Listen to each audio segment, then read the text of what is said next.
Writers from all over the world come to Cork every year for its International Short Story Festival, where up-and-coming talents rub shoulders with some of the biggest names in literature. Nobody's been to New Zealand? Oh, well, you'll have to get your parents to take you there. Especially the girls, because our boys are very handsome. Witty Ihimira's stories generally portray Maori culture and the problems of contemporary New Zealand.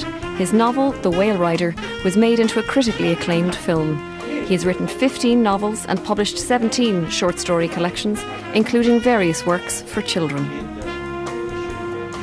Witty, why do you think that a dedicated short story festival like the festival here in Cork is important for the survival of the short story? Well, first of all, there aren't that many in the world, and the one in Cork is one of those ones which a lot of writers are very, very keen to come to, because the writing of the short story itself is in threat. There's a lot of talk about the short story undergoing a renaissance and a comeback. Do you think that this idea of the renaissance in the short story is untrue? I think that renaissance is happening on the internet, and I also think it's happening in magazines. But when it comes to individual collections by single authors, most publishers, at least in New Zealand anyway, they would prefer that writers write novels. Which is a pity, really, because a lot of people still want to read the short story. There's a quality about the short story that really defines a writer in a way that a novel doesn't. The Maori, like the Irish, have a strong oral culture of storytelling. Do you think that has an impact on why we're allegedly so good at the short story form? I think it's because we are alive.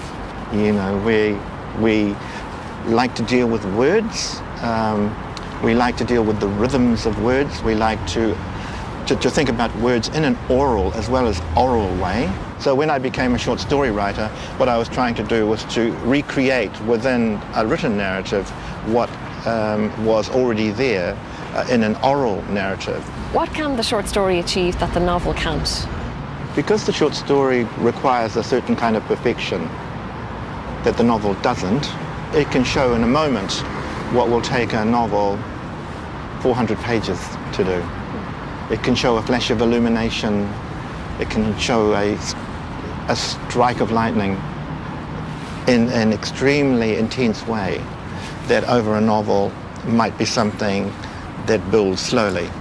And I love those moments of illumination when they come to me when I read other people's work, and I hope that they find the same thing. In Māori, we call it the wero. We like to have a spear thrust through our stories. And so whenever people read my stories, I hope that in the end that there is this spear thrust, this wero, which strikes them in the heart. D.W. or Dave Wilson's stories have appeared in literary magazines across Britain and his native Canada. The 27-year-old is the youngest ever winner of the BBC National Short Story Award. I grew up in the middle of nowhere in small town Canada, son of a Mountie, and my mom flips houses.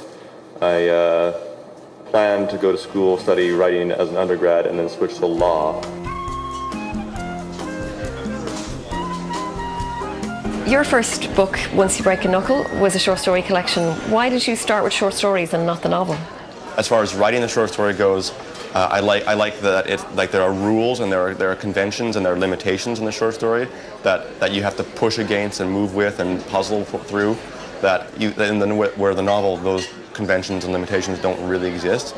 A novel is very free, so it has you can kind of go wherever you want with it.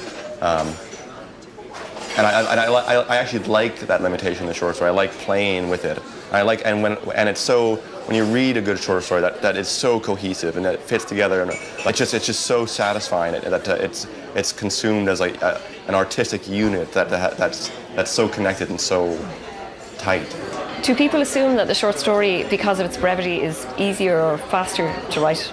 It's just a different kind of writing. It's a much closer, a much more inspected way of writing. You have to because you've every sentence is proportionally so much more of the piece of work than in a novel.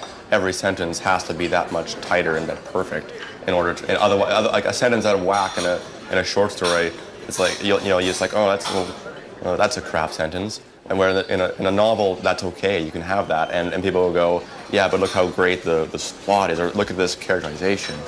There's a lot of talk about the short story undergoing something of a renaissance due to e-readers and the internet. Do you think that's the case? Everyone talks about the short story being revived, but I wonder if it ever really died. I think it might have had a bit of a slump, maybe had a nap. In Canada, at least, certainly, it's not really gone away. It's still celebrated.